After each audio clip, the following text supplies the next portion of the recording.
Where have I been for the past 48 hours? So here's what happened last night. It is basically in tradition during any like CNY gatherings to go to your friend's place and just play a little bit. It's just for fun. Alright, it's just for fun.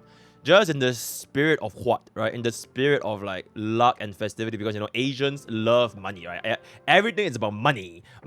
So like gambling at your friend's place is like super standard, right? So this is basically what happened last night. Okay, let me break down the story. Before this, okay, this is the more interesting one, which is literally less than 12 hours ago. First day where I didn't stream, it was very wholesome. It was super wholesome. I stole my friend's dog and took this picture just to upload it on my dating profile. Absolutely. So like now we're having mad W risk. My risk just went up by 500 because of this dog picture right here. So we had hot pot. I took a picture of the dog. We played the dog video. Though her dog is like ridiculously smart. So like she can actually command this. Okay, the dog's name is Mochi, by the way. This is the dog. The dog's name is Mochi. She can command the dog to do tricks. I'm not sure if I can. Okay, hold up. Cause I kind of took a video of this. Cause it was all just so cool. Hold up. Yo, Victor, thank you for tier 1. Okay, you know what? I don't want to show it to you guys, cause you guys are just gonna say feet. Cause I was filming and my friend's feet's there. So you know what? Just pretend, right? It's essentially blood can play dead, sit, kill, cross its arms, and like when she shoots a gun, right? When she pew, the mochi, it will like pretend to die. And all for the trick, which is like honestly super cool.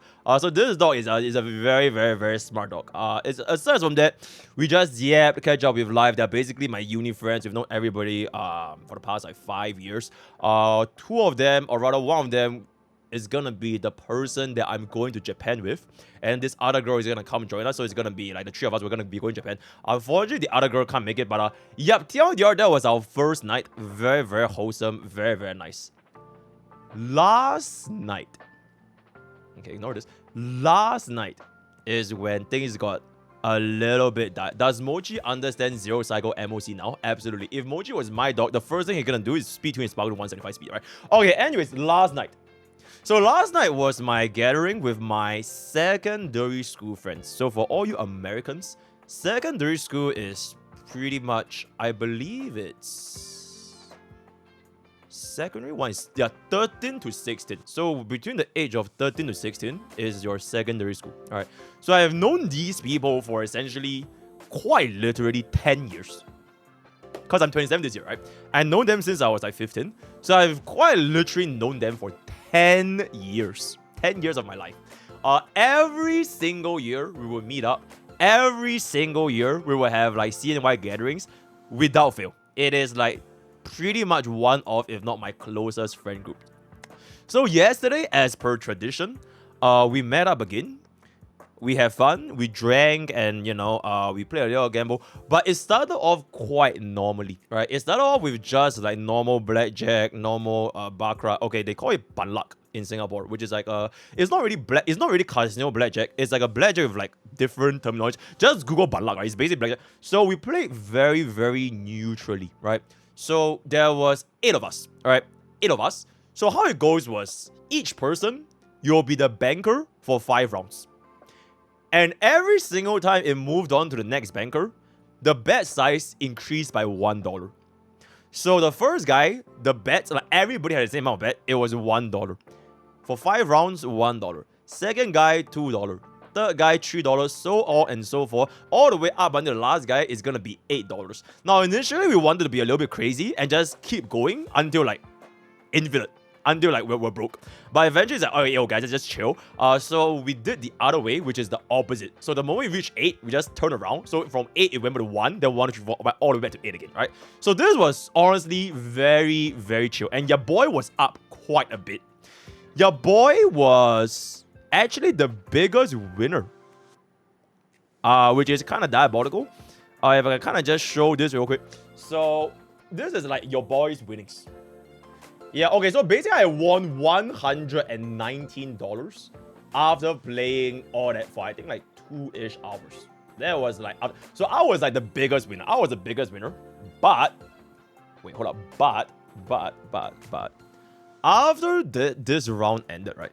There was this one guy. Okay, his name is Hui Hong, right? I'm super close with him. He lost me a lot of money. So out of this $119, $99 came from him alone. He was like one of the biggest losers, and he lost to me $99 from playing $1 to $8 like blackjack and baccarat, right? So after everything ended, and then we're just kind of yapping and talking about life, then all of a sudden, bro was like, yo, do you want to play red black? So what red black was basically, you know, like in a poker deck, there are 54 cards, right? Between these 54 cards is like a similar number of red. Remember, kids, the house always wins unless it's Pokke. Stop, right? It's the same number of cards for red, which are gonna be your diamond and hearts, and the same number of cards for black, which are gonna be your clover and spade, right? So basically, bro just casually asked me, and this was very casual because everybody was just like kind of chilling, just yapping, right? So I was like, bro, do you want to play a $20 hand of red black? So it's legit just you draw out the card and see if the card is red or black. That's it. So I'm like, okay. Because I was up $99 against Hui Hong, right? I was up $99 against bro. And bro also says he lurks in my YouTube chat. And also he said, why you never give me shoutouts? Yeah, I always have... Okay, because unfortunately, you know, it is his name on YouTube chat. YouTube vlogs. If you guys ever seen him, his name is Hui Hong something on YouTube vlog, right? I don't think he's used Twitch, but essentially... Okay. So we played. And in case you guys didn't know, Hui Hong, the word Hong, it quite literally stands for red. Like, it's the same pronunciation as red. It's not exactly like written as red, but it's like the same pronunciation as red. Alright? So he, as per usual, he went red. Every single hand, he was like red. He just picked red every single hand. And I was like, you know, I don't really care. So I picked black. Even though, you know, as your streamer, I would have chose red every time as well, right? But I was being nice. You know what? Okay, he wants to be red. I'm like, I'll just be black, and then like we're just gonna see how it goes.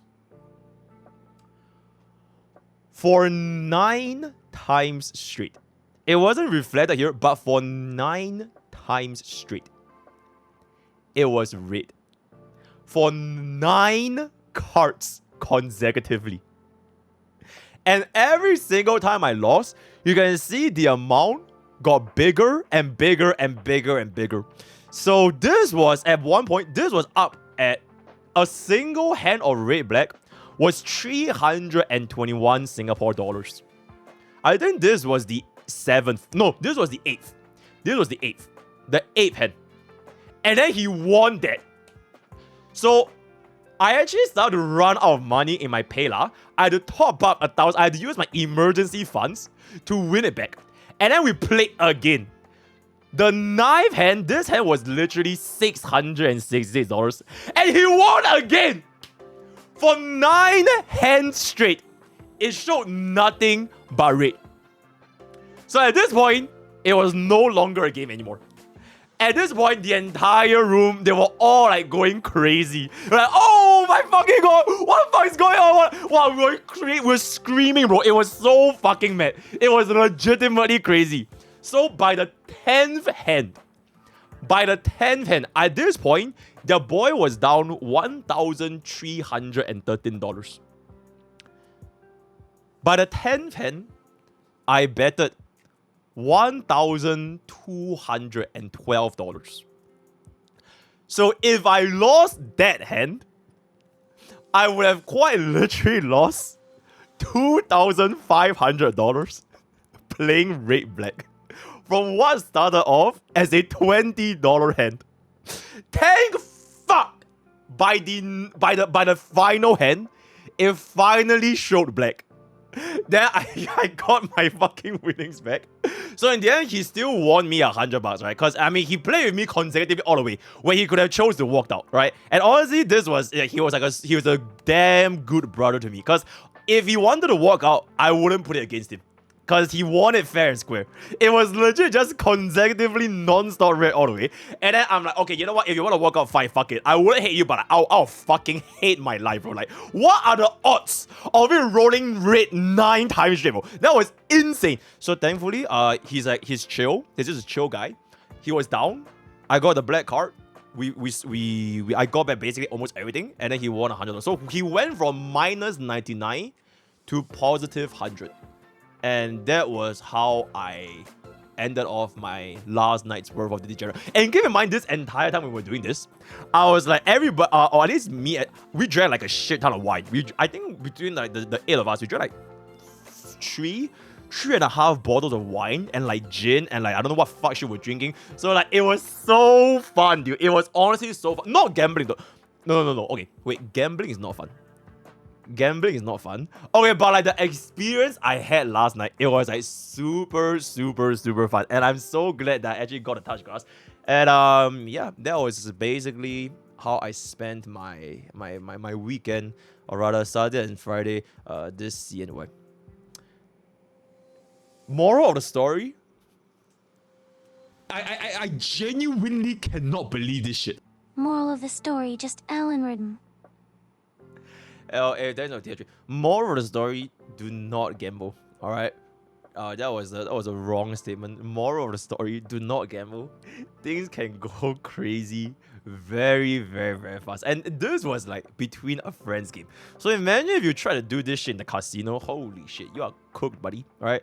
So please do not gamble. It is extremely bad for you. All right. Yeah. At most, if you want to gamble, at least stick to gacha games, right? Because if you play gacha games, even if you lose, you know, you won't go into like fucking 1.3k worth of debt. Which technically you would if you lose all 50 you want to get an E6. But you know my point is, right? At least if you play gacha games, you have your waifus, right? You have your waifus, you have bobas. This is concerning, to say the least, right? So, yep, just gamble with for free. I think gacha is worse because you can't win your money back. Yeah, but it's cheaper though. It's not that expensive. Because the thing is, the moment you start to chase money, right? You're no longer chasing the thrill of gambling. You're just chasing money. At least if you play gacha games, you're chasing the thrill of winning your 50-50s. So it won't lead to a stage where you will just dump your entire life savings. Which, I mean, technically it could happen, but it's not as bad as chasing money itself. Because it's a very slippery slope. Because the moment you keep winning and winning, it's like, okay, I want more, it will never end.